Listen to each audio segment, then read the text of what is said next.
시작합니다. 저는 동정민입니다. 윤석열 대통령이 오늘 낮에 관저를 벗어난 모습이 찍혔습니다. 지난달 12일 대국민 담화 이후 25일 만에 대통령 모습이 공개가 된 겁니다. 관저 철문을 나와 공관촌 내부 길을 경호원들과 함께 산책하는 모습이 포착됐습니다. 경찰의 대통령 체포 시도가 임박했고 민주당은 도피설까지 제기하는 상황, 건재함을 드러낸 것이란 관측이 나오는데요. 첫 소식 권경문 기자입니다. 오늘 낮 12시 50분쯤 대통령 관저 쪽에서 진입로를 따라 남성 6명이 천천히 걸어 내려옵니다. 가운데 패딩 점퍼를 입은 남성이 걸음을 멈추자 다른 사람들도 멈춰섭니다. 가운데에서 무언가를 설명하듯 팔을 양옆으로 펼치는 남성. 바로 윤석열 대통령입니다. 지난달 14일 대국민 담화를 발표한 뒤 윤 대통령의 모습이 언론에 노출된 건 25일 만입니다. 원거리에서 포착돼 흐릿하지만 머리 모양이나 걸음걸이 등이 평소 윤 대통령의 모습입니다. 대통령실 관계자도 윤 대통령이 맞는 걸로 안다고 말했습니다. 윤 대통령의 모습이 포착된 곳은 관저에서 약 200m쯤 떨어진 지점입니다. 한남대로에서 관저 사이에 있는 철문 2개 중에서 관저 바로 앞에 있는 철문 밖까지 내려온 겁니다. 이후 윤 대통령은 방향을 바꿔 관저 쪽으로 걸어 올라갔는데 주위 사람들과 무언가 얘기를 나누듯 가다서다를 반복하는 모습이었습니다. 잠시 뒤 대통령 일행 옆에 검은색 승용차가 멈추더니 차에서 내린 사람이 윤 대통령에게 천천히 다가가 고개를 숙여 인사하는 모습도 보였습니다. 윤 대통령이 관저 쪽으로 사라질 때까지 윤 대통령 왼쪽 앞뒤로는 경호원으로 보이는 남성 2명이 가방을 들고 주변을 살피며 윤 대통령과 함께 움직였습니다. 채널A 뉴스 권경문입니다. 경호원들과 함께 길을 내려오는 윤 대통령, 이 체포를 대비해 세워둔 버스 차벽에 가까이 다가가 살펴보고 대화를 나누는 모습도 포착됐습니다. 김세인 기자가 이어갑니다. 윤석열 대통령과 경호 인력이 관저로 통하는 도로를 가로질러 세워놓은 45인승 버스 주변까지 걸어 내려옵니다. 윤 대통령이 길을 따라 내려오면서 손으로 이 버스 쪽을 가리키며 무언가 말을 하는 모습이 보이고 곁에서 따라 걷던 경호 인력으로 보이는 남성도 손짓을 하며 윤 대통령과 대화를 하는 걸로 보입니다. 버스 바로 앞까지 내려온 윤 대통령은 잠시 걸음을 멈췄고 관저 진입로가 시작되는 아래쪽을 쳐다보기도 했습니다.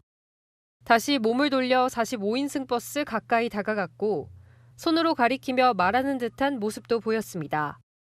윤 대통령이 버스 근처에 머문 시간은 1분 미만이었는데 이곳엔 45인승 버스 외에도 다른 차량이 한 대 더 주차돼 있었고 버스 뒤에는 차량들의 진출을 막는 말뚝이 설치돼 있습니다. 윤 대통령이 손으로 가리킨 버스는 공수처와 경찰의 1차 체포 시도 이후 경호처가 계속 같은 자리에 세워놨습니다.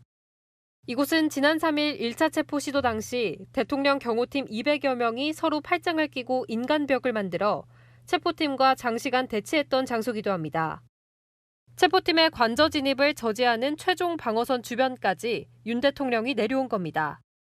현재 관저 정문 쪽 철문에는 45인승 버스 3대가 입구를 봉쇄하는 대형으로 배치돼 있습니다. 관저 주변에도 철조망이 추가로 설치되는 등 오늘도 2차 체포 시도에 대비한 경호처의 방어태세 강화 조치가 계속됐습니다. 채널A 뉴스 김세인입니다. 대통령의 오늘 이 모습이 고의 노출 아니냐 이야기도 나오는데요. 그 이유, 어제부터 민주당이 대통령 도피설을 제기해왔기 때문입니다. 대통령실은 가짜뉴스라며 법적 조치를 검토 중입니다. 최승현 기자의 단독 보도입니다. 윤석열 대통령이 서울 한남동 관저가 아닌 다른 곳으로 도피했을 거라는 의혹을 민주당이 제기했습니다. 내란 속에 윤석열이 이미 관저에서 도주했다는 제보들이 있습니다. 사실이라면 참으로 추하고 비겁한 모습입니다. 안규백 민주당 의원도 이미 용산을 빠져나와서 제3의 장소로 도피해 있다 들었다고 말했습니다. 제보자로는 군 관계자라고 했습니다. 전날 오동훈 공수처장의 말을 환기시키며 의혹을 키웠습니다. 지금 그런 부분에 대해서는 정확하게 보고받은 건 없습니다. 대통령실은 강하게 반박했습니다. 대통령실 고위 관계자는 말도 안 되는 가짜뉴스라며 법적 조치를 할 것이라고 말했습니다. 대통령 측 윤갑근 변호사도 통탄스럽다고 했습니다. 제가 어제 저녁에 분명히 관저에 가서 대통령을 관저에서 뵙고 나왔습니다. 정말 있을 수 없는 거짓 선전선동이 일어나고 있는 것입니다. 윤상현 의원은 당 지도부가 직접 나서서 가짜뉴스를 퍼뜨리는 안 의원을 국회 윤리위원회에 제소해야 한다고 말했습니다.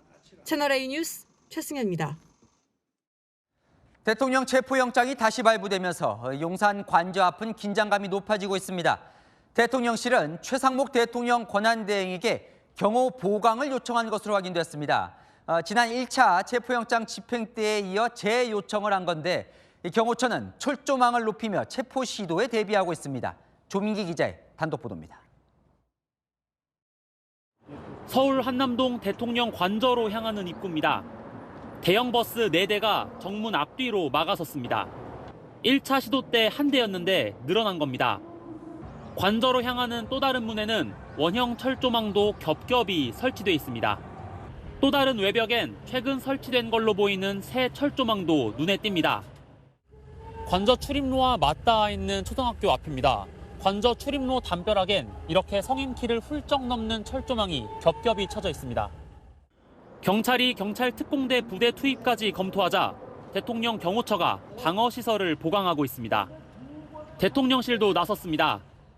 대통령실 고위 관계자는 채널A에 최상목 대통령 권한대행에게 직간접적으로 상황의 엄중함을 전달하고 있다며 물리적 충돌에 의한 불상사를 방지하는 조치들이 강구돼야 한다는 게 수석들 의견이라고 말했습니다. 지난 3일 1차 집행 당시에도 정진석 대통령 비서실장이 최 권한대행에게 경찰 경호인력 투입을 요청한 바 있습니다. 하지만 경찰청 고위 간부는 최 대행 지시에도 따르지 않았습니다. 오동훈 공수처장은 최 대행이 오히려 대통령 체포에 협조해야 한다고 주장합니다. 대통령실은 군과 경찰의 협조 없이 대비하는 안도 검토 중인 걸로 전해집니다. 채널A 뉴스 조민기입니다. 경호처는 관저 주변 경호를 맡는 경찰 경비부대를 우리가 직접 지휘하겠다는 공문을 경찰에 보냈습니다. 이 경찰은 대통령 체포 시도를 막는 건 경호부대 역할이 아니라며 일축하는 회신을 보낸 것으로 확인됐습니다. 배준석 기자의 단독 보도입니다. 대통령 경호처가 경찰청에 공문을 보낸 건 어제였습니다. 공문에는 경찰 소속 대통령 경호부대 지휘권은 경호처가 가지고 있다는 내용이 담겨 있었습니다. 경찰과 공수처의 윤석열 대통령 2차 체포 시도가 다가오고 있는 상황에서 경찰 경호부대를 동원하기 위한 법적 행정적 근거를 확인하려는 시도로 보입니다. 경찰청도 경호처의 공문에 대해 회신을 보냈습니다. 경찰 경호부대는 경호처 지휘를 받는 관계가 아니다라는 내용입니다. 경찰은 1차 체포 시도 때와 마찬가지로 2차 체포 시도 때도 대통령 집무실과 그 주변을 방어하는 경찰 경호부대를 체포 저지 목적으로 투입하지 않겠다는 입장입니다. 대통령실은 서울경찰청 101경비단이, 관저 외곽 등은 202경비단이 경비 업무를 맡고 있습니다. 대통령 경호법은 경호처가 경찰의 직원 파견과 협조를 요청할 수 있도록 규정하고 있는데 경찰은 경찰 경호부대가 직접 지휘를 받는 관계가 아니라고 주장하고 있습니다. 경찰청 관계자는 법과 원칙대로 처리하겠다며 대통령 체포 시도를 막는 건 경호부대 역할이 아니라고 설명했습니다. 채널A 뉴스 배준석입니다. 공수처와 경찰 다시 받아든 대통령 체포영장을 언제 집행할지 고민 중인데요. 경호처 인력을 압도할 인력 확보 시간을 감안하면 일러도 모레가 될 것이라는 관측이 유력합니다. 이민중 기자입니다.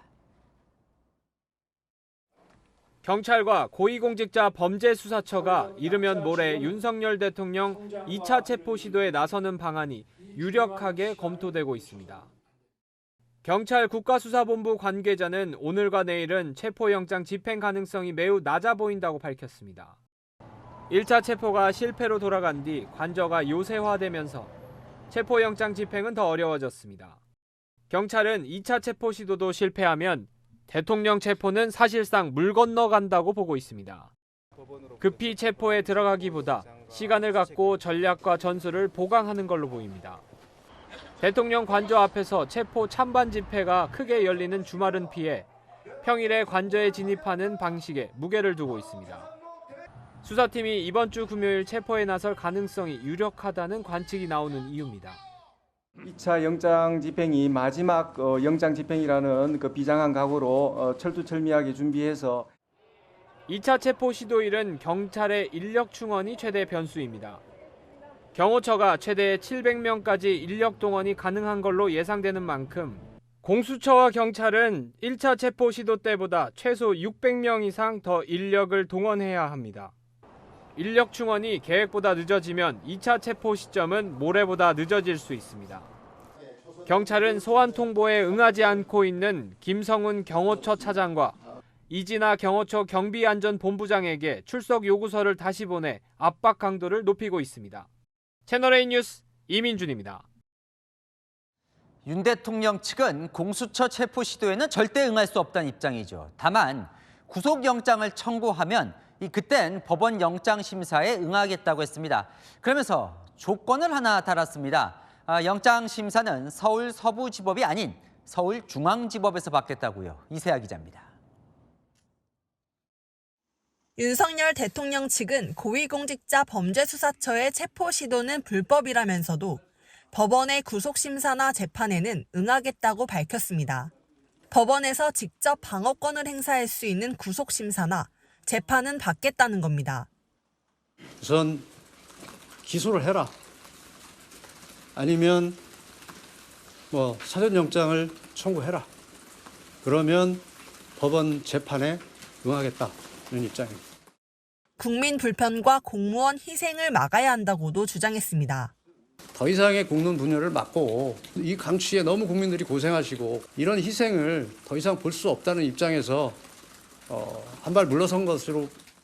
공수처를 향해서는 서울 서부지법이 아닌 서울중앙지법에 구속영장을 청구하라고 요구했습니다. 법원을 골라 판사 쇼핑을 하지 말고 공수처의 관할 법원인 서울중앙지법에 영장을 청구하란 겁니다. 관할이 없는 서부지방법원에 영장이 청구되면 그 부분은 도저히 수용할 수 없다. 분명히 공수처의 관할은 중앙지방법원입니다. 윤 대통령 변호인은 체포영장이 집행되면 정식으로 대응하겠다고 밝혔습니다. 채널A 뉴스 이세아입니다. 대통령 측은 이 탄핵 심판엔 대통령이 나갈 거다 재차 밝혔습니다. 단, 경호와 신변이 보장돼야 한다는 조건을 붙였습니다.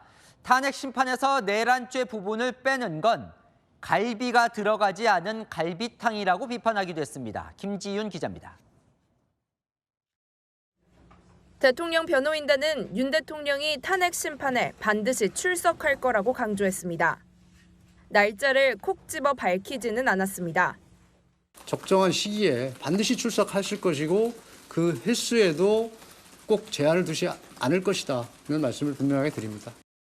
필요하다면 헌법재판소에 몇 번이고 출석해 입장을 직접 밝히겠다는 겁니다. 하지만 대통령에 대한 경호 문제가 선결돼야 한다는 조건을 달았습니다. 경호나 신변 이런 문제를 해결이 돼야 간다는 것은 말할 필요가 없겠죠. 국회 측이 탄핵 심판에서 내란죄 주장을 철회하겠다고 한 걸 두고는 갈비 없는 갈비탕이냐고 비판했습니다. 식당에 가서 갈비탕을 시켰는데 갈비가 안 들어간 갈비탕이 나오면 갈비탕입니까? 갈비탕이 아닙니까? 그러면 그건 돈을 내야 됩니까? 안 내야 됩니까? 국회 탄핵소추 의결서에서 내란죄가 80%를 차지한다면서 내란죄 입증에 자신이 없거나 기일 연장을 막으려는 국회 측의 꼼수라고 주장했습니다. 윤 대통령의 탄핵 심판 첫 변론은 오는 14일 열립니다. 채널A 뉴스 김지윤입니다.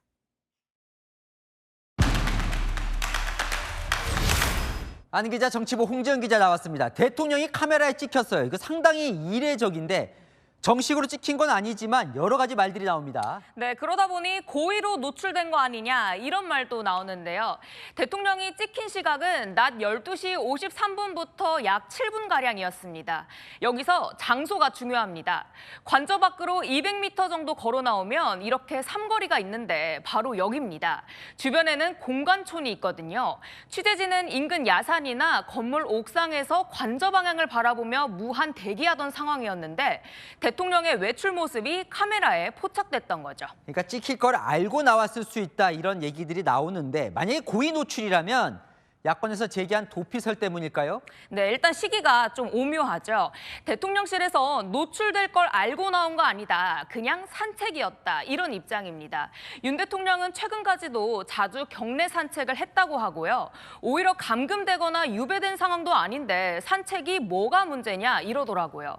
하지만 여당 내에서도 고의 노출로 보는 시각이 적지 않은 건 사실입니다. 여당 내에서도 그런 시각이 나오는 이유가 있겠죠? 네, 여당의 친윤 중진 의원도 이렇게 말하더라고요. 야당이 하도 괴담을 만드니까 이런 논란을 불식시키기 위한 의도도 있지 않겠냐 이런 말입니다. 대통령이 도주했다고 주장하니 야권발 가짜뉴스에 대통령이 직접 대응에 나선 거란 겁니다. 여권에서도 숨을 이유도 없다. 자기 집 앞마당에 산책도 못하냐 이런 반응들도 나오고 있습니다. 권영세 비대위원장은요. 채널A에 국회 공식 질의에 도피설이 나온다는 게 개탄스러운 일이라고 비판했습니다. 또 공교로운 게 있어요. 대통령이 약 한 달 만에 이제 모습을 드러냈는데 동시에 대통령 변호인들도 지금 반격에 나선 모습이에요. 네, 윤 대통령이 카메라에 포착된 같은 시각 윤 대통령 측 법률 대리인도 기자들 앞에 서서 조목조목 법정 논란을 정리했습니다. 핵심은 두 가지입니다. 수사권이 없는 공수처의 불법 수사엔 응할 수 없다. 체포영장 집행엔 응하지 않겠다는 거고요. 또 하나는 구속영장 청구하면 응하겠다 이겁니다. 경호처도 차벽을 겹겹이 쌓고 원형 철조망까지 치면서 체포영장 집행 막겠다는 의지 확고한 상태입니다. 근데 체포영장엔 응하지 않겠다면서 구속영장 발부되면 그건 응하겠다. 이건 왜 그런 거예요? 네, 이미 발부된 체포영장은요. 수사만 받지 자신의 입장을 밝힐 기회는 없지만 구속영장은 영장실질심사 때 판사를 상대로 자신의 입장을 충분히 설명할 수 있거든요. 다시 말해 내 주장을 국민들 앞에 충분히 전달할 수 있기 때문에 방어전을 펼 수 있다는 거죠. 여기서 윤 대통령 측은요. 한 가지 전제를 달았습니다. 체포영장 발부한 서울 서부지법이 아니라 중앙지법에서 발부하면 응하겠다는 겁니다. 그건 또 왜 그런 겁니까? 네, 주로 법조계 이야기를 들어보면요. 중앙지법은 주로 굵직한 사건들이 몰리기 때문에 그만큼 영장 발부 조건 등이 까다롭고 허들이 높다더라고요. 조홍천 전 민주당 의원도 비슷한 주장을 했고요. 게다가 체포영장과 달리 구속영장의 발부는 핵심 사유가 있습니다. 바로 증거인멸과 도주 우려인데요. 대통령은 그럴 가능성이 없으니 체포영장과 달리 구속영장은 기각 가능성이 높다고 보는 것 같습니다. 헌법재판소 심리에는 나가겠다면서도 이것도 조건이 붙었어요. 그건 왜 그런 거예요? 네, 맞습니다. 여기에도 새로운 조건을 달았습니다.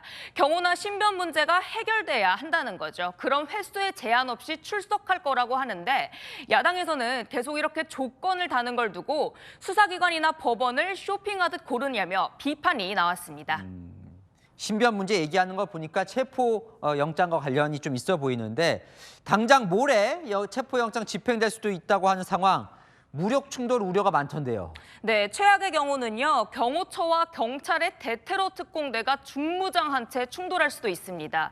2차 충돌 때 유혈 사태까지 벌어지면 사실상 정치적 내전 상황이 될 수도 있는데요. 공권력이 충돌하는 상황은 막아야 하지만 전국 혼란이 길어지면서 누구 하나 답을 내놓지 못하고 있습니다. 네, 한은 기자, 홍지은 기자와 살펴봤습니다. 대통령 체포영장이 재발부됐다는 소식이 전해진 뒤 이 대통령 관저 앞은 다시 긴장이 높아지고 있죠. 맹추위 속에서도 체포 저지 집회, 촉구 집회가 연일 열리고 있습니다. 현장 연결해 보겠습니다. 장호림 기자, 심지어 양측의 충돌도 빚어지고 있다면서요? 네, 영하권의 추운 날씨에도 이곳 용산 대통령실 주변에는 대통령을 지지하거나 비판하는 집회가 집행되고 있습니다. 윤 대통령 체포영장이 재발부돼 곧 2차 체포 시도가 있을 거라는 소식에 양측 집회 참석자들도 서로를 향해 날선 반응을 보이는 모습이 수시로 포착됐습니다. 오늘 오전에도 체포 저지 집회 참가자와 체포 촉구 집회 참가자 사이에 고성이 오가며 충돌이 빚어졌는데요. 서로 몸싸움을 벌이다 주위에서 급히 말리는 모습이 포착됐습니다.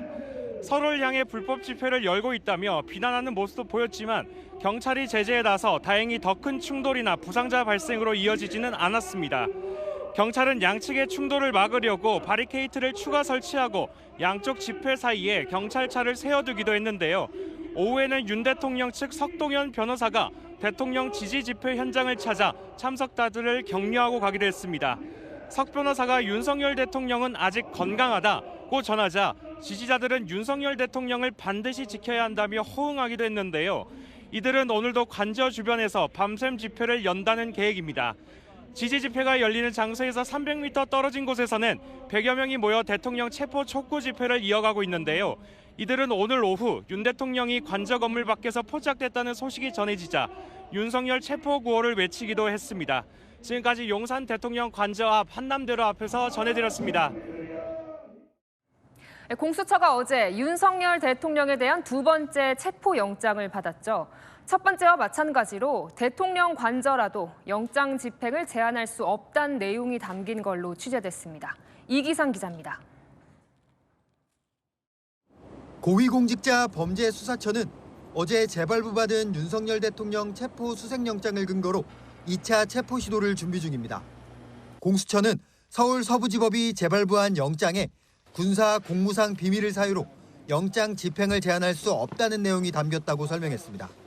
윤석열 대통령 측은 영장 담당 판사가 형사소송법 적용을 배제해 위헌적이라며 체포 영장은 불법 무효라고 주장했습니다. 대통령 관저는 보안시설이라 책임자 승낙 없이 압수나 수색을 할 수 없도록 한 형사소송법 110조와 111조를 적용받아야 한다는 겁니다. 반면 공수처는 사람을 상대로 한 체포영장 집행은 이들 조항에 구속받지 않는다는 입장입니다. 어제 법원행정처장도 공수처 입장에 무게를 실어주는 발언을 했습니다. 인적인 체포수색의 경우에는 달리 취구하는 것이 맞다는 견해를 취하고 있는 것으로 알고 있습니다. 그 당시 영장 판사는 주류적인 견해를 따른 것으로 보입니다. 이번 체포영장의 유효기간이 언제 끝나는지도 공개하지 않았습니다. 채널A 뉴스 이기상입니다. 경찰 출신 민주당 의원이 민주당과 국가수사본부의 메신저 역할을 했다는 글을 올려 논란이 되고 있습니다. 경찰 국가수사본부는 대통령의 체포 업무도 담당하고 있죠. 국민의힘은 경찰과 민주당 간 내통 정황을 자백한 거라며 공세를 퍼부었습니다. 이상원 기자입니다. 경찰 출신 이상식 더불어민주당 의원의 SNS 글입니다. 어제 오후 당과 국가수사본부 간의 메신저 역할을 해 전화기에 불이 났다는 글을 올렸습니다. 주말경 체포영장 재집행을 앞두고 있다는 내용도 적었습니다. 국민의힘은 경찰 내부 정보를 이 의원이 어떻게 알았냐며 맹공을 퍼부었습니다. 윤상현 국민의힘 의원은 내통 자백이냐며 민주당이 경찰특공대 투입을 국수본에 요구하고 강압한다면 유혈 사태의 주범이 되는 것이라고 비판했습니다. 민주당과 작당 모의 국수본을 규탄한다.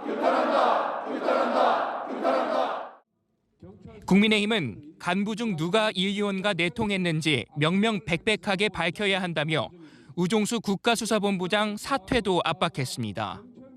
역사상 정치경찰은 나치 독일의 게슈타포, 중국의 공안, 북한의 보위부처럼 전체주의 국가의 전유물입니다.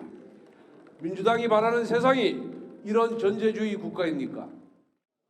국민의힘은 직권남용, 공무상 비밀누설죄 등 혐의로 이 의원과 국수본 관계자를 내일 고발하기로 했습니다.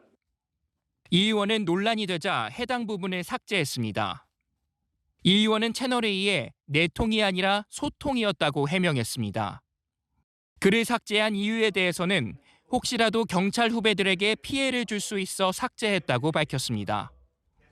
민주당 행완위 관계자는 채널A에 민주당은 국수본에 이래라 저래라 할 수 없다며 쓸데없는 글을 올렸다고 지적했습니다. 채널A 뉴스 이상원입니다. 민주당과 국민의힘 지지도가 오차 범위 내에서 접전을 벌이는 조사 결과가 나왔습니다. 계엄 한 달이 지난 상황, 보수 지지층이 결집했다는 해석이 나오는데 진짜 그런 걸까요? 박자은 기자입니다. 여야 지지율이 오차 범위 내 접전인 여론조사 결과가 나왔습니다. 한길리서치 조사 결과 더불어민주당 지지율 37%, 국민의힘 지지율 36.3%로 집계됐습니다. 지난해 8월 조사 때와 비교해서도 양당 격차가 별 차이가 없습니다. 연령별로 보면 50대에선 민주당이, 70대 이상에선 국민의힘이 압도적으로 앞섰습니다. 조사기관은 보수층 결집을 이유로 들었습니다. 속전속결로 탄핵이 먼저 이루어질 경우 이재명 대표가 대통령이 될 수 있다는 위기의식이 복합적으로 작용하여 전당 지지율이 급속하게 회복되는 것 같습니다. 국민의힘은 민주당의 줄탄핵과 탄핵 소추안에서 내란죄를 빼겠다고 한 점이 민주당의 악재라고 평가했습니다. 이재명 대표 대선 욕심을 과도하게 드러냈다는 겁니다. 국민의힘 지지율이 오르니까 여론조사 업체가 편향됐다면서 고발하겠다고 합니다. 자기들 입맛에 맞지 않으면 고발하고. 민주당 핵심 관계자는 채널A에 대통령 극렬 지지층이 일시 결집한 효과라며 오래 못 갈 것이라고 평가절하했습니다. 채널A 뉴스 박자은입니다.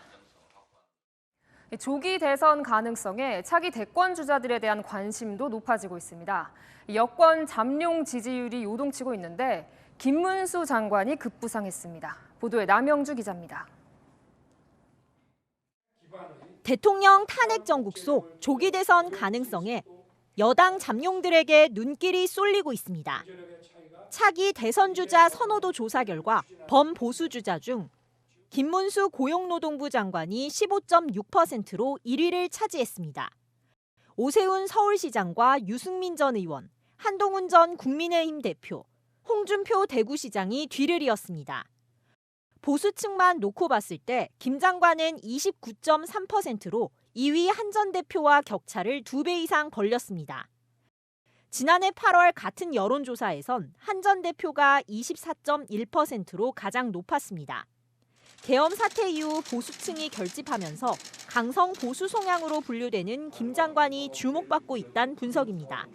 김 장관은 국무위원 중 유일하게 비상계엄 사태에 대해 사과하지 않았습니다. 국무위원 모두 다 국민 앞에 100배 사죄드린다고 지금 다시 크게 인사하십시오. 사죄합니다 하십시오. 시작! 김 장관은 최근 대통령 체포 시도와 관련해 법적 공세가 너무 가혹하다며 민심이 뒤집어지고 있다고 비판한 바 있습니다. 국민의힘 관계자는 여론조사마다 순위가 요동치는 상황이라며 워낙 혼란한 시국이라 순위가 큰 의미는 없다고 했습니다. 범야권에선 이재명 대표가 42%로 압도적인 1위를 기록했습니다. 채널A 뉴스 남영주입니다. 내란 특검법과 김건희 여사 특검법이 국회 재의결에서 부결됐습니다. 통과 기준인 200표에서 단 2표가 부족했습니다. 여당에서 최소 6표의 찬성표가 나온 거죠. 권성동 국민의힘 원내대표 찬성표를 던졌다는 김상욱 의원에게 탈당을 권유했습니다. 구자준 기자입니다. 내란 특검법과 김건희 여사 특검법이 국회 재의결에서 부결됐습니다. 내란 특검법은 찬성 198표로 통과 기준인 200표에서 단 2표가 부족했습니다. 여당에서 당론으로 부결을 정했는데도 보수개멸 쌍특검법을 반드시 부결시켜 주실 것을 간곡하게 당부드립니다. 여당에서 최소 6표 이상 찬성표가 나온 겁니다. 권 원내대표는 투표 전 찬성 입장을 밝힌 김상욱 의원에 대해 탈당을 권유했습니다. 당론과 함께하기가 어려우면은 같은 당을 할 수 없는 것이 아니겠냐. 탈당을 진지하게 고려해보라고 권유를 했습니다. 하지만 김 의원은 내란 특검법이 빨리 발효돼야 한다 생각해서 찬성표를 던졌다며 탈당할 생각이 없다고 일축했습니다. 일단 저는 탈당할 생각이 없습니다. 이것은 일종의 마녀사냥이고 일종의 메카시즘이라는 생각도 듭니다. 민주당은 부결시킨 국민의힘을 비판했습니다. 의인 10명이 없어서 망한 소돔과 고모라처럼 국민의힘도 망하게 될 것입니다. 민주당은 외환유치죄 혐의를 추가해 내일 내란 특검법을 재발의할 예정입니다. 특검 추천 방식도 기존 야당에서 제3자로 바꾸기로 했습니다. 여당의 찬성표가 늘어나고 있는 만큼 명분을 부여하면 통과 가능성도 있다고 보고 있습니다. 실제 국민의힘 의원총회에서는 제3자 추천 방식을 받아들이자는 의견도 나온 것으로 전해집니다. 오늘 부결하고 또 그 이후에 논의 열어가기로 했습니다. 한 국민의힘 의원은 국민 여론을 살펴야 한다며 논의해볼 필요가 있다고 말했습니다. 채널A 뉴스 구자준입니다.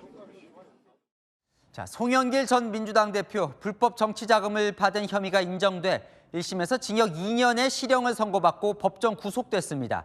하지만 민주당 전당대회 돈봉투 살포 혐의에 대해서는 무죄를 받았는데요. 왜일까요? 유준 기자입니다. 송영길 전 더불어민주당 대표가 징역 2년형을 받고 법정 구속됐습니다. 먹고 사는 문제 연구소라는 외곽 후원 조직을 통해 불법 정치자금 7억 6천여만 원을 받은 혐의가 인정된 겁니다. 2021년 민주당 전당대회에서 소속 의원 20명에게 돈봉투를 살포한 혐의는 무죄가 선고됐습니다. 재판부는 이 혐의 관련 핵심 증거인 이정근 녹음 파일이 위법하게 수집됐다고 판단했습니다. 이정근 전 민주당 사무부총장이 녹음 파일이 저장된 휴대전화를 검찰에 제출했지만 그 내용이 자신에게 불리하게 작용할 수 있다는 걸 정확히 알지 못했다는 게 이유였습니다. 휴대전화에는 이 전 부총장이 송영길 캠프 관계자들과 돈봉투 살포를 논의한 내용이 녹음돼 있었습니다. 하지만 증거로 인정받지 못하면서 송 전 대표가 돈봉투 살포에 관여했는지 입증할 증거가 부족하다는 게 법원의 판단입니다. 송 전 대표는 그동안 혐의를 부인해왔습니다. 법률적으로는 제가 몰랐던 사안이다. 관여한 사실이 없다.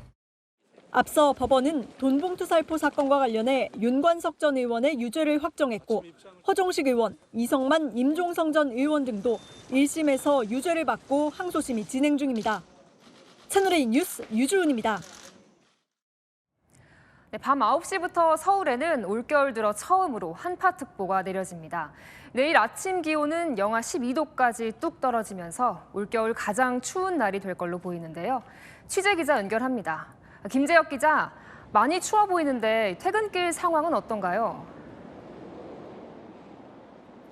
네, 지금 광화문에서는 강추위 소식을 접한 시민들의 발걸음이 점점 더 빨라지고 있습니다. 지금 현재 기온은요, 마이너스 영하로 접어들었는데요. 오늘 밤 사이 기온이 더 뚝 떨어집니다. 내일 아침 서울은 올겨울 들어 가장 추운 영하 12도까지 내려갈 것으로 예상됩니다. 소용돌이 치는 거대한 북극 찬 기운이 한반도로 몰려오기 시작했습니다. 잠시 후 오후 9시부로 서울을 비롯해 수도권 전역과 충청, 경북, 전북 등에도 한파주의보가 확대 발효됩니다. 서울에 한파특보가 내려지는 건 올겨울 들어 처음입니다. 내일 강원도 철원과 대관령은 영하 18도까지 떨어질 전망입니다. 태풍급으로 발달한 저기압의 영향으로 강풍까지 불어닥칩니다. 전국의 상당수 해안엔 강풍주의보가 발효됩니다. 강풍의 영향으로 내일 서울의 체감 기온은 영하 19도까지 떨어지겠습니다. 서해안과 일부 대륙엔 어젯밤부터 많은 눈이 내렸습니다. 일부 지역엔 대설특보가 해제됐지만 여전히 전북과 충남 서해안을 중심으로 대설주의보가 발효 중입니다. 어젯밤에 하고 오늘 보니까 한 20cm 이상 온 것 같아요. 걱정되죠. 이번 추위는 오는 토요일까지 3일 정도 이어질 전망이라 각별한 대비가 필요합니다. 강풍에도 유의를 하셔야겠습니다. 무엇보다 한파로 인해서 수도 간 동파라든지 취약계층의 보호를 위한 대비나 당부를 드리겠습니다. 지금까지 광화문 광장에서 전해드렸습니다. 이렇게 기온이 떨어지면 수도가 얼어붙기 십상이죠. 물을 틀어놔야 수도가 얼지 않는다는 건 많이 알려져 있는데요.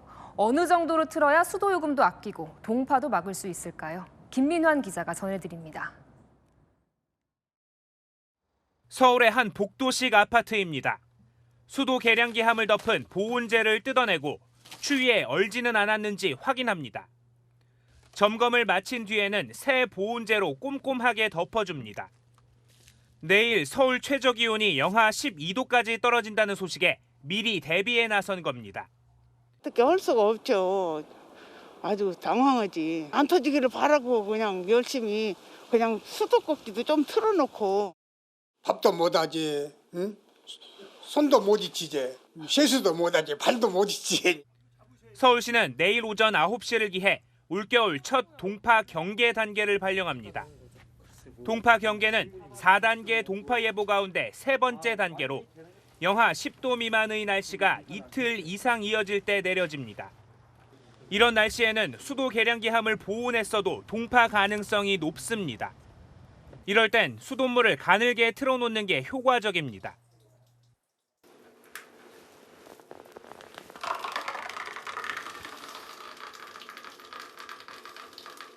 이렇게 1분 동안 종이컵을 2번 채울 정도로 물을 틀어야 수도 계량기 동파를 예방할 수 있습니다.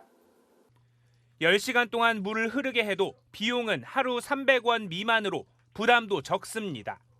혹한 시에는 수도꼭지를 똑똑똑이 아닌 졸졸졸 틀어주세요. 가늘고 길게 졸졸졸 틀어주셔야 됩니다. 올겨울 서울에서 수도 계량기가 동파돼 교체한 경우는 39건입니다. 특히 복도식 아파트와 주택은 수도 계량기함이 야외에 있어 동파에 취약하기 때문에 각별한 주의가 필요합니다. 채널A 뉴스 김민환입니다. 전 세계 글로벌 기업들이 최첨단 기술을 선보이는 세계 최대 가전박람회 CES가 오늘 개막했습니다. 눈에 띄는 건 하루가 다르게 추격해오는 중국의 기술 공습입니다. 미국 다음으로 가장 많은 부스를 만들고 플라잉카를 선보이며 존재감을 과시했습니다. 미국 라스베이거스에서 이준성 기자가 취재했습니다. 올해 CES는 160개국에서 4,800여 개 기업이 참여해 역대 최대 규모로 치러지는데요. 보시는 것처럼 개막 첫날부터 구름 관중이 모여들었습니다. 이번 CES에서는 중국의 공습이 눈에 띕니다. 매년 삼성전자 등 한국 기업이 주름 잡던 메인홀. 삼성전자 바로 옆으로 중국 가전업체 TCL 부스가 세워져 있습니다. 초대형 프리미엄 TV를 전면 배치해 기술력을 과시합니다. A few years ago, Chinese TV here were considered extremely low end, and people only purchased them because they were cheap. 6륜 전기 미니밴 옆으로 2인승 전기 드론이 전시돼 있습니다. 세계 최초로 공개된 플라잉카입니다. 버튼을 누르니 전기차 적재함에서 숨어있던 항공기가 분리해 나옵니다. 마치 항공기를 품은 항공모함을 지상에서 사용하는 셈입니다. 업체는 이미 3,000개가 넘는 주문을 받았습니다.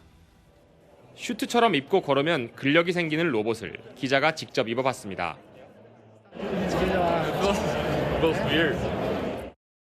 1.8kg에 불과하지만 1마력의 힘을 내게 해 아이언맨처럼 신체 능력을 높여줍니다.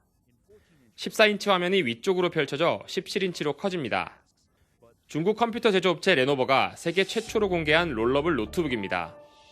300g 이하의 물건을 들어올리는 팔 달린 로봇 청소기부터 소중한 순간을 영상으로 남겨주는 반려 로봇까지 중국의 기술 공습이 매서워지고 있습니다. 라스베이거스에서 채널A 뉴스 이준성입니다. 매주 주말 서울 도심 곳곳에선 대규모 집회가 이어지고 있습니다. 주변 가게들은 희비가 엇갈립니다. 매출이 치솟은 곳이 있는가 하면 발길이 뚝 끊긴 곳도 있다는데요. 경제카메라 김태우 기자가 취재했습니다.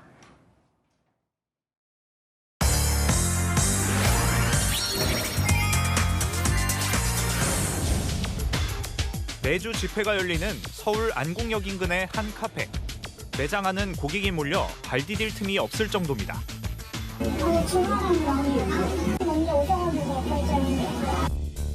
집회 참가자들을 위한 선결제 열풍에 단체 손님이 늘어난 영향입니다. 광화문 인근 카페도 시위로 주말 손님이 증가하면서 매출에 숨통이 트인 모습입니다. 이게 저기 사전 결제. 400장 결제 안 하신 거예요? 편의점에선 집회 관련 물품이 등날 정도입니다. LED를 지금 방송과 핫팩이 제일 많이 나가십니다. 반면 음식점들은 오히려 손해를 보고 있다고 하소연합니다. 이번에 활동하는 예약도 많이 주고 시판에 꽉 차야 되는데 없지 않죠. 인근 교통이 혼잡해진 데다 시끄럽다 보니 사람들의 발길이 뚝 끊긴 탓입니다. 교통이나 그 접근성이나 뭐 혼잡스러운 걸 싫어하니까 부담스럽죠. 시위를 하면서 떡이나 귤로 끼니를 때우는 경우가 많아진 점도 영향을 줬습니다. 인근 화장품 매장도 매출 감소를 호소합니다. 집회하는 거 처음이니까 사람 말속에도 평소에 안 그러는데 다들 아니까 아니죠. 새로운 집회 1번지로 떠오른 서울 한남동은 상권이 더 얼어붙었습니다. 한남대로 시위 현장 인근에 있는 한 주유소 앞입니다. 총 5개 차선 중 4개 차선이 집회 참가자들과 경찰이 세워놓은 차량에 막혀 있는데요. 보시는 것처럼 주유소 진입은 크게 어려워진 상황입니다. 하나 들어와야 되는데 다 막고 있으니까 지금 며칠째 영업만 하고 있어요. 안전상 문제로 정문이 가로막힌 매장들은 사실상 주말 영업을 포기한 상태입니다. 들어오셔가지고 상담하기 좀 어려운 상황이죠. 전화로만 문의 오는 거 상담하고. 업종과 위치에 따라 회비가 엇갈리는 상권. 전국이 길어지면 교통 체증이 생기고 이런 심리적인 요인도 있으니까 우회하는 경우도 있고 어려움이 심해지실 수밖에 없어요. 집회 특수를 누리는 곳도 있지만 장기적으로는 상권에 부정적일 수 있다는 우려가 커지고 있습니다. 경제카메라 김태우입니다. 그린란드를 사겠다며 눈독을 들여온 트럼프 당선인. 이제는 군사적 수단을 쓸 수 있단 말까지 했습니다. 장남인 트럼프 주니어는 아버지의 전용기를 타고 직접 그린란드를 찾았습니다. 김민곤 기자입니다. 대선 승리 후 두 번째 기자회견에 나선 도널드 트럼프 미국 대통령 당선인. 희토류 등 천연자원의 보고로 불리는 북극의 그린란드를 미국 영토로 만들기 위해 군사적 카드까지 꺼낼 수 있다는 취지를 밝혔습니다. Can you assure the world that as you try to get control? I can't assure you. You're talking about. 그린란드를 자치령으로 둔 덴마크를 향해선 합병을 거부할 경우 매우 높은 관세를 매기겠다고 경고했습니다. 같은 날 트럼프의 장남이자 차기 정권의 실세로 불리는 도널드 트럼프 주니어는 아버지의 전용기를 타고 그린란드로 날아갔습니다. 당일치기 관광 목적이라고 하면서도 아버지가 전한 메시지를 공개했습니다. Here as tourists. Do you have a message from your father? He says hello. Okay. To whom? He says hello to everyone in Greenland. 트럼프 역시 자신의 이름이 크게 새겨진 전세기가 그린란드 공항에 내리는 영상을 SNS에 올렸습니다. 이번 방문에 대해 외신들은 정치적 의미를 갖고 있다. 트럼프가 취임하면 그린란드 합병을 추진할 것이란 추측을 불러일으켰다고 보도했습니다. Det er kun Grønland, der i mine øjne kan bestemme og definere Grønlands fremtid. Så er Grønland ikke til salg. 덴마크 왕실은 그린란드를 상징하는 북극곰을 더 부각한 새로운 문장을 제정해 공개하는 등 덴마크 전체가 트럼프에 맞서 그린란드 지키기에 나서고 있습니다. 채널A 뉴스 김민곤입니다. 마크 저커버그가 페이스북과 인스타그램을 통해 제공하던 팩트체크 서비스를 중단하기로 했습니다. 트럼프 취임 직전 이런 결정을 한 이유가 뭘까요? 뉴욕에서 조아라 특파원입니다. But the fact checkers have just been too politically biased and have destroyed more trust than they've created. 페이스북과 인스타그램을 운영하는 마크 저커버그 메타 CEO가 8년간 운영해온 팩트체킹 서비스를 돌연 폐지하겠다고 밝혔습니다. 메타는 2016년 세계 팩트체크 기관과 계약을 맺고 SNS에서 허위 주장을 걸러내는 팩트체킹 기능을 도입했습니다. 하지만 지난해 7월 도널드 트럼프 대통령 당선인의 피습 사건 때 현장 촬영된 사진을 가짜라고 잘못 판독해 논란이 됐습니다. 당시 저커버그는 트럼프에 전화를 걸어 사과를 했지만 시스템은 남겨두었습니다. 하지만 취임식을 10여일 앞두고 공개 반성까지 하며 전격 폐지한 겁니다. 저커버그는 4년 전 트럼프 지지자들이 의사당 난입 사태를 일으켰을 때 트럼프의 페이스북 계정을 차단하는 등 트럼프와 앙숙 관계였습니다. 트럼프는 즉각 환영했습니다. I thought it was a very good news conference. I think they've come a long way. Meta, Facebook. 저커버그는 또 트럼프의 최측근 인사인 데이나 화이트 UFC 최고 경영자를 메타의 이사로 임명했다고 밝히기도 했습니다. 저커버그의 태세 전환에 AP통신은 미디어 업계와 전문가들이 경악하고 있다며 우려를 나타냈습니다. 이에 앞서 트럼프와 각을 세워왔던 제프 베이조스 아마존 창업자도 멜라니아 여사의 다큐멘터리를 제작하겠다고 발표하는 등 트럼프 취임을 앞두고 빅테크 기업들의 충성 경쟁이 잇따르고 있습니다. 뉴욕에서 채널A 뉴스 조아라입니다. 미국 로스앤젤레스에서 대형 산불이 났습니다. 강풍이 불면서 불길이 급속도로 퍼졌는데요. 주민 2만 6천 명이 대피해야 했습니다. 서주희 기자입니다. 시뻘건 불길이 집을 집어삼키듯 무섭게 타오릅니다. 소방대원들이 연신 물을 뿌려보지만 불길은 사그라들지 않고 주차된 차량들도 화염에 휩싸였습니다. 마을은 검은 연기로 뒤덮였고 고속도로는 대피하려는 차량들로 가득 찼습니다. 현지 시각 어제 오전 10시 반쯤 미국 캘리포니아주 로스앤젤레스 퍼시픽 팰리세이즈에서 대형 산불이 발생했습니다. 현지 외신 보도에 따르면 산불 발생 6시간 만에 축구장 면적의 700배가 넘는 5.1제곱킬로미터가 불탔고 약 2만 6천 명의 주민이 대피 명령을 받았습니다. 최대 시속 160km의 강풍까지 겹쳐 피해가 큰 것으로 나타났습니다. We're all on the verge of going on fire. We had no choice. 특히 불이 난 곳은 할리우드 스타들과 부자들이 많이 사는 부촌도 포함된 것으로 나타났습니다. 영화 원스 어폰 어 타임인 아메리카로 유명한 배우 제임스 우즈도 자신의 집에서 촬영한 산불 영상을 공개하며 대피 소식을 알렸습니다.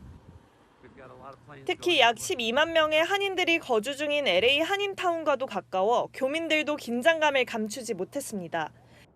한인타운에서도 큰 먹구름하고 하얀 연기가 자욱하게 나는 거가 30-40분 떨어져 있지만 보일 정도였으니까.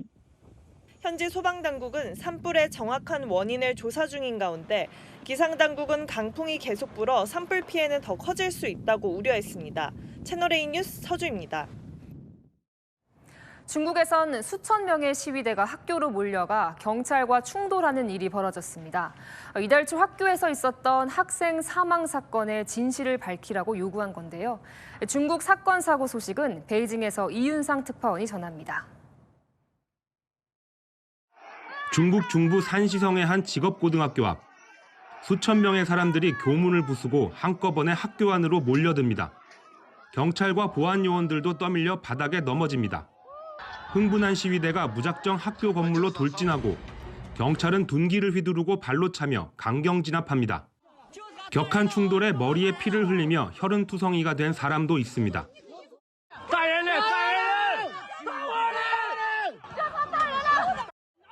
이달 2일 이 학교에서 1학년 학생이 건물에서 떨어져 숨지는 일이 벌어졌습니다. 경찰이 단순 사고사로 결론내자 진상규명을 요구하던 유족이 경찰에 연행됐고 이 소식을 온라인 등을 통해 접한 재학생과 학부모, 인근 주민 등이 한꺼번에 학교로 몰려든 겁니다.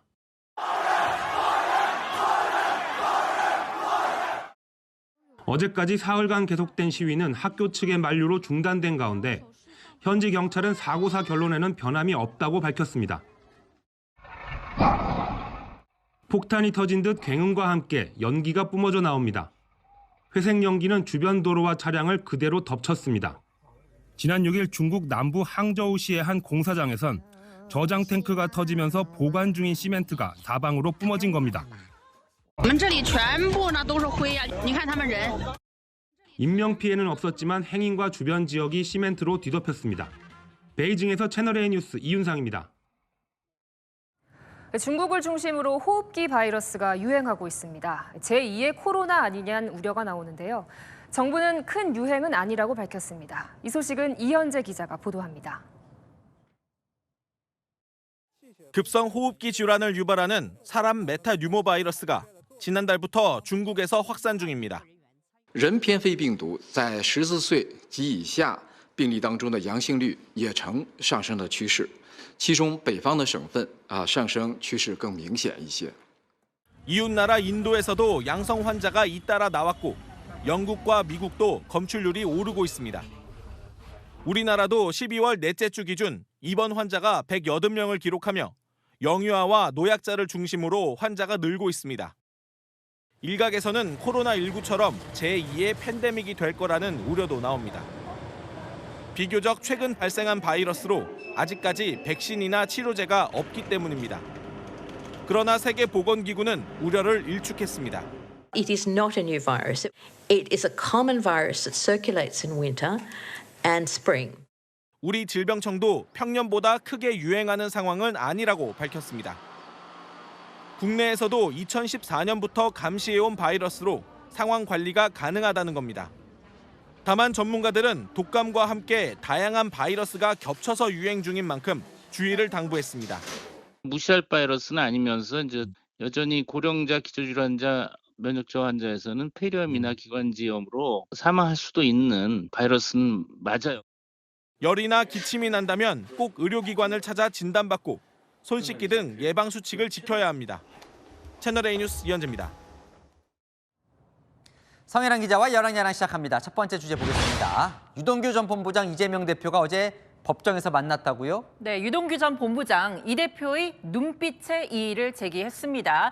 어제 이재명 대표의 새해 첫 대장동 재판에 증인으로 출석했는데요. 왜 째려보냐고 한 겁니다.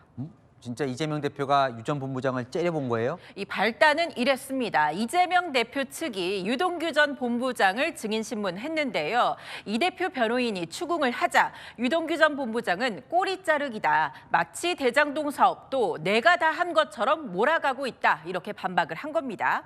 문제는 그 이후였는데요. 이재명이 저를 째려보더군요. 그래서 같이 째려봤습니다. 그랬더니 판사님이 두 분 눈싸움 하세요? 그래갖고 제가 눈이 하도 작아갖고 자세히 보니까 이재명이 나를 째려본다 그 이야기를 한 거예요. 나가면서 혼잣말로 인간 같지도 않아서. 다른 사람들은 최고 권력 가진 이 대표의 법정에 서는 게 무섭겠지만 난 무섭지 않다고도 했습니다. 격앙된 반응이 법정 내서 이어지자 재판장이 15분간 휴정을 선언하기도 했습니다. 세게 말했는데 이 대표는 가만히 있었대요? 이 대표 측도 이 증인 얼굴을 쳐다보는 게 왜 문제냐, 이 인격모욕적 발언이라고 반발했습니다. 유동규 전 본부장, 함께 재판을 받던 정진상 전 실장이 내내 껌을 씹고 있다고 문제 제기를 해서 재판장이 제지하기도 했습니다. 어제 법정이 소란스러웠겠네요. 맞습니다. 이 재판장은요, 제발 재판에만 집중하자면서 이런 충돌이 반복되면 피고인들과 증인의 시선이 닿지 않도록 모니터를 설치하겠다고까지 했습니다. 네, 다음 주제 보겠습니다.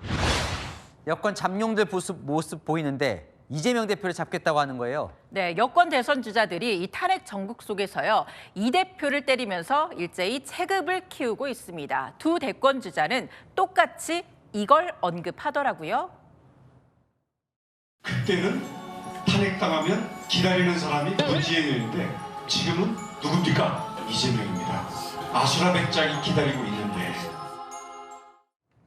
홍준표 대구시장도 오늘 이재명 민주당 대표를 겨냥해서 영화 아수라를 보는 것 같다고 했습니다. 아수라 영화를 또 꺼내들었거든요. 다른 주자는요? 네, 다른 대선 주자들도 마찬가지로 때렸는데요. 이 민주당이 탄핵안에서 내란죄를 뺀 이유, 이재명 대표 위해서라고 입을 모았습니다.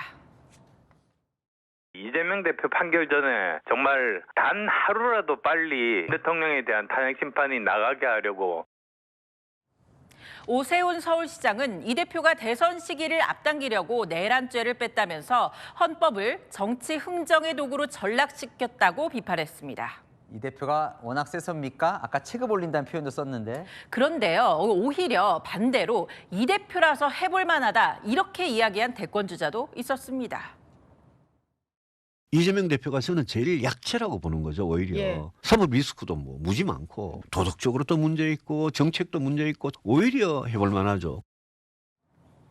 네, 일단 대선 주자가 되려면 당내 경선을 거쳐야 하기 때문에 다른 건 의견이 갈려도 이 대표 비판에는 앞으로도 한 목소리일 것 같습니다. 네, 지금까지 열랑야랑이었습니다. 매서운 추위가 기세를 올렸습니다. 오늘 서울과 경기 남부 등에 첫 한파주의보가 내려졌고 경기 북부와 강원은 한파경보로 격상되며 더 큰 추위를 예고했는데요. 해안가로 강풍주의보도 발효 중이고요. 전국에 칼바람이 불어 체감 기온을 끌어내리고 있습니다. 내일 아침 서울은 영하 19도, 양주 영하 23도, 대관령은 무려 영하 28도의 추위가 느껴지겠습니다. 실제 기온 자체가 낮겠습니다. 서울 영하 12도, 춘천 영하 15도에서 출발하겠고요. 전주와 대구 영하 7도, 진주 영하 6도 등 평년보다 7도 낮겠습니다. 한편 충남 서부와 전북, 전남 북서부, 경남 서부에 대설주의보가 여전히 발효 중으로 눈이 더 내리겠습니다. 내일까지 전북에 30cm, 전남에 20cm, 충남에 15cm가 예상됩니다. 서해안 눈은 모레까지 이어지겠습니다. 한파는 일요일에 누그러지면서 평년 기온을 회복하겠습니다. 날씨였습니다. 요새 공성전, 결사항전, 이 전쟁 용어들이 경찰과 경호처 안팎에서 나오고 있고요. 체포하려면 총 맞을 각오까지 해야 한다는 무시무시한 말까지 등장했습니다. 누구 잘못이고 누구 책임이든 내전은 막아야겠죠. 마침표 찍겠습니다. 물리적 충돌은 절대 안 된다. 뉴스에 마칩니다. 감사합니다.